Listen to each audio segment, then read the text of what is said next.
as a result of the stated position of the leaders of Russia and the United States on the readiness for negotiations, mutual gestures of goodwill, as a result of the great preparatory work of the command of the heads of states. President Trump, at the appropriate time, picked up the phone and called President Putin.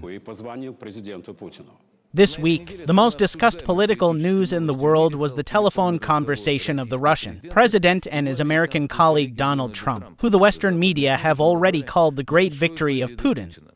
The Russian stock market went up after Putin and Trump's negotiations, because, most likely, everything is really coming to the end of the conflict.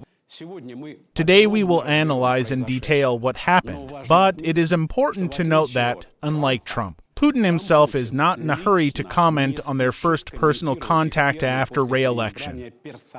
But now I will try to judge as soberly and adequately as possible to conduct an analysis, and we have all the prerequisites for the conclusion of the conflict. First, the reformation of USAID, through which a huge amount of money was allocated to the Ukrainian society, which formed an opinion based on the grants of these very mass media. More precisely, from the mass media that received American grants and broadcast the position about the terrible Russia. And now the Ukrainian society will be less and less militarily tuned towards Russia every day. The Minister of Defense of Ukraine said that soon everything, soon the end. Trump said that Ukrainians can become Russians. And also Trump said that he wants to get from Ukraine useful rare earth minerals for $500 billion in order to make of them iPhones and other they will sell to Europe. Putin invited Trump to Moscow. Almost all American mass media have changed the rhetoric towards Ukraine. European society is also tired of Ukraine. That is, it seems to us that now is the stage of the current conflict, the most suitable time to end it. And against this background, of course, all Russian companies have become more expensive, because there is a possibility that sanctions from Russia, at least from America,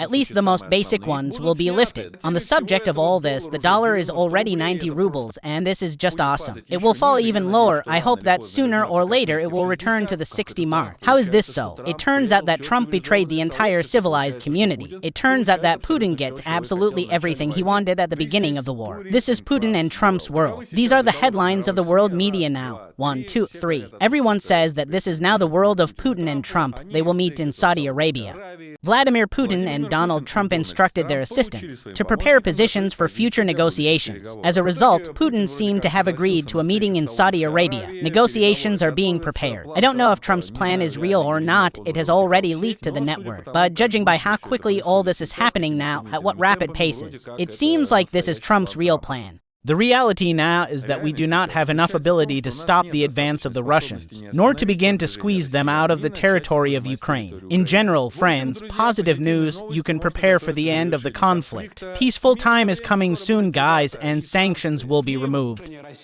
Russia and the United States, along the lines of which the most tension is in the modern world and threatens to grow into an uncontrollable process with all the risks for humanity seem to be, let's say, careful and have all the chances to move to the rational field. This is the basic position of Russia in international affairs, which the president of our country said exactly 18 years ago in Munich on February 10, 2007. However, what is a unipolar world? It is one center of power, one center of power, one center of decision-making. Make America great again, and Putin could still repeat that very Munich thesis. Today it sounds even more convincing because there are more examples.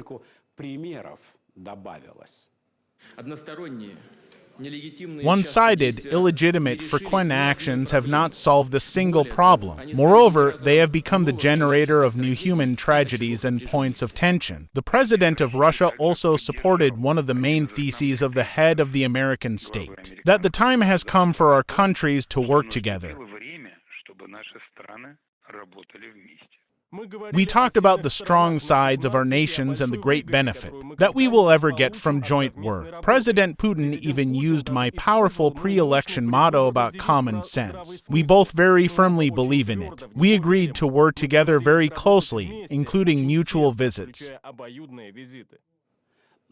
Yes, Putin spoke about the multipolar world, as we heard in Munich in 2007, and only now, in Trump's team, he seemed to have matured. And again, to the Munich speech of Putin as to the basic position, and in the upcoming negotiations with the United States. I am convinced that we have come to the crucial moment when we must seriously think about the whole architecture of global security. And here we must start from the search for a reasonable balance between the interests of all subjects of international communication, especially now when the international landscape is so tangible and so quickly changes. It changes due to the dynamic development of a number of states and regions. The point is not to simply stop the shooting at the front. It is not possible to establish such a long-term peace, and this is the goal. The Russian position, as we already know, is to eliminate the primary cause of the conflict. The idea of Ukraine in NATO is impossible. The logic was conveyed by the West a long time ago. NATO is not a universal organization, unlike the United Nations. It is, first of all, a military-political bloc, and, of course, ensuring your own security is the prerogative of any sovereign state. We do not argue with this. Please, we do not object to this. But why is it necessary to promote military infrastructure to our borders when expanding? Can anyone answer this question? Trump began to perceive this as a good thing. This means a rapprochement to the common platform. And let's return to the fundamental part of the Russian position. It is a long-term peace, based on respect for the interests of all peoples of the large Eastern European region, including Poland, Hungary, and Romania.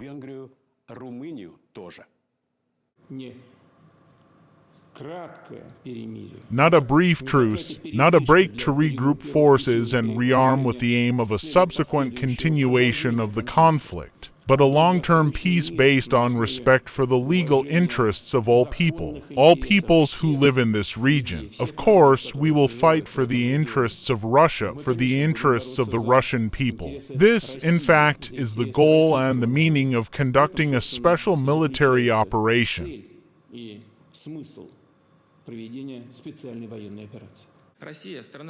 Russia is a country with more than 1,000 years of history, and it has almost always used the privilege of conducting independent foreign policy. We are not going to change this tradition today.